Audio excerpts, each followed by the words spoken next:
Bonjour, que la paix soit avec vous. C'est important de se pencher sur la période que nous vivons et de prendre bien conscience que nous nous trouvons dans un tournant.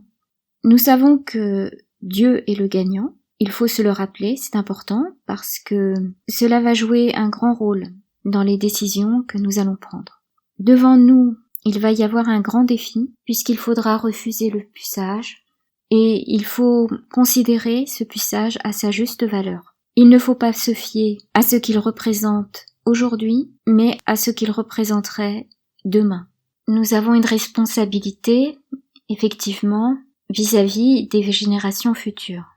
En cela, il constituerait, et là j'avance une hypothèse qui serait à prendre avec des pincettes évidemment, un péché mortel, puisque en acceptant aujourd'hui le puçage, nous jetons les bases d'un emprisonnement mental de la future génération. Je suppose qu'elle n'aurait plus accès aux révélations et leur âme serait nourrie d'illusions de telle sorte qu'elle prendrait l'enfer pour le paradis et inversement. Et donc, en toute logique, qu'elle rejetterait Dieu. Notre génération a encore la chance de faire la distinction. Mais pour combien de temps? Et c'est en cela qu'il faut faire très attention, car en toute vraisemblance, nous allons entrer dans une période très trouble où l'on peut s'attendre à des prodiges et où cela sera très dur, justement, d'avoir du discernement. Aussi faudrait-il prier pour en avoir, car personne n'est à l'abri. De la même manière que Lucifer fait croire à ses adorateurs qu'il s'est sacrifié pour le bien des hommes, alors qu'il n'est qu'un ange déchu, eh bien, ceux qui veulent prendre la gouvernance mondiale vraisemblablement, feront en sorte de se faire passer pour des bienfaiteurs, alors qu'à la base, ce qu'ils font est une violence faite à l'homme. Il y a un moment charnière, on n'en connaît pas la date, on sait approximativement, d'après les prophéties, que le grand monarque régnerait 7 ans. Et si on ramène ça au cavalier blanc du premier combat eschatologique, on pourrait se dire qu'au bout de 7 ans, on gagnerait, et qu'enfin, pendant 1000 ans, nous pourrions régner avec le Christ, après la première résurrection des saints, de ceux qui auront combattu la marque de la bête. Tout me laisse à penser que le roi de France a été choisi. Mais seulement, il ne se dévoile pas. Il est dit aussi que le grand monarque devrait aller chercher le pape. En fait, le pape, je sais qu'il a été choisi, j'avais une prémonition en décembre de l'année dernière, et je ne sais plus, il faut que je fasse des recoupements par rapport à des événements pour me refaire une idée de la date à laquelle j'ai eu cette vision. Il a bel et bien été choisi par Dieu. Donc, est-ce que le pape François bénéficie encore de l'infaillibilité pontificale? Je l'ignore, mais je suppose que s'il devait affirmer quelque chose d'erroné par rapport au salut de l'âme, eh bien, automatiquement, cela créerait un schisme. Et je suppose que ce serait à ce moment-là que le vrai pape, celui choisi de Dieu, devrait faire sa sortie. Cependant, il serait en danger. Donc je sais pas comment ça va se passer, mais donc c'est comme cela que la sortie du roi de France se ferait. Donc ça, c'est une supposition. J'avais pensé d'abord à des troubles, mais apparemment, ça n'aurait pas une portée suffisante pour que le roi nécessairement fasse son apparition. Je suppose de toute façon que ça doit avoir une portée mondiale, puisque quand on regarde tout ce qui est dit par rapport au Mahdi, la portée est mondiale. Donc ce qui se passera en France devrait répondre à une situation d'envergure qui toucherait donc une bonne partie de la population mondiale. Pourquoi est-ce si important de se pencher sur ces questions-là?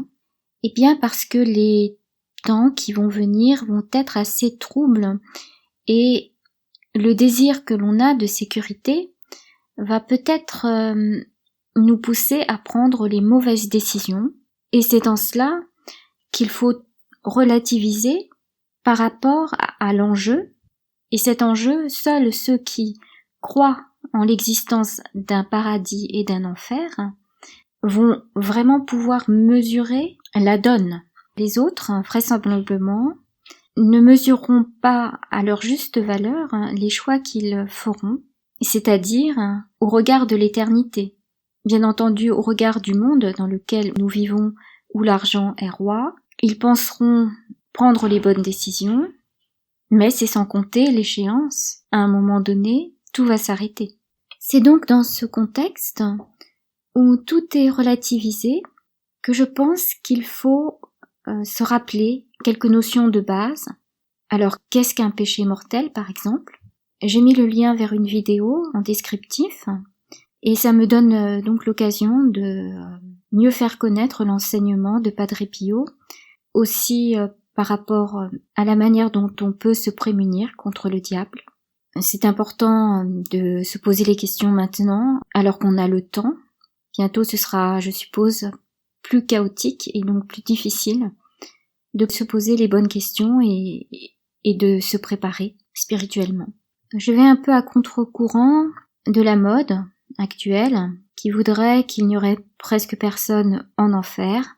C'est oublier les apparitions mariales où la Vierge Marie n'a pas manqué de rappeler qu'il existe un enfer sous terre et qu'elle a appelé à la pénitence. Serait-on à ce point meilleur que les hommes d'antan? Je ne le crois pas. Et ce serait difficile à le croire, de toute façon. Je me suis posé la question de savoir ce qu'il adviendrait à notre mort. Alors évidemment, il y a beaucoup de témoignages de mort imminente avec une colonne de lumière. On pourrait donc émettre l'hypothèse que ces personnes-là, en fait, seraient assurées d'aller au paradis, si ce n'est pas immédiatement, du moins après un passage au purgatoire, où leur cœur serait préparé. Mais alors qu'en est-il de ceux qui vont en enfer? Je vais faire part de 2 témoignages pour nourrir la réflexion. Donc le premier se trouve dans la vidéo dont je mets le lien ci-dessous, en descriptif. Il s'agit d'une personne qui a été entraînée par des démons. Bon, il n'a pas atterri en enfer, mais il en est fallu de peu. Ce qui l'a sauvé, c'est qu'il s'est rappelé de Jésus et de sa relation à Jésus lorsqu'il était enfant, dans ses prières. Et un autre témoignage, c'est celui que m'a transmis une femme, qui m'a dit que lorsqu'elle était jeune, une personne travaillant à la NASA lui aurait dit que tout ce que l'on voit dans le film Ghost est vrai. Alors il y a quelques semaines de cela, j'ai regardé le film. Et effectivement, il y a donc ces 2 possibilités, soit que l'âme monte dans une colonne de lumière, ou soit qu'elle se fasse entraîner par des démons sous terre. Alors s'agirait-il d'un purgatoire momentané avant le jugement, où les uns auraient un séjour assez difficile en attendant le jugement et les autres bénéficieraient donc déjà d'une lumière réparatrice. Et cela serait fonction de la vie qu'on aurait menée, mais surtout des intentions qu'on aurait dans le cœur, je suppose. Dans les temps qui courent, il devient très difficile de savoir où est le bien, où est le mal, et je pense que la prière est d'un bon secours. Que la paix soit avec vous.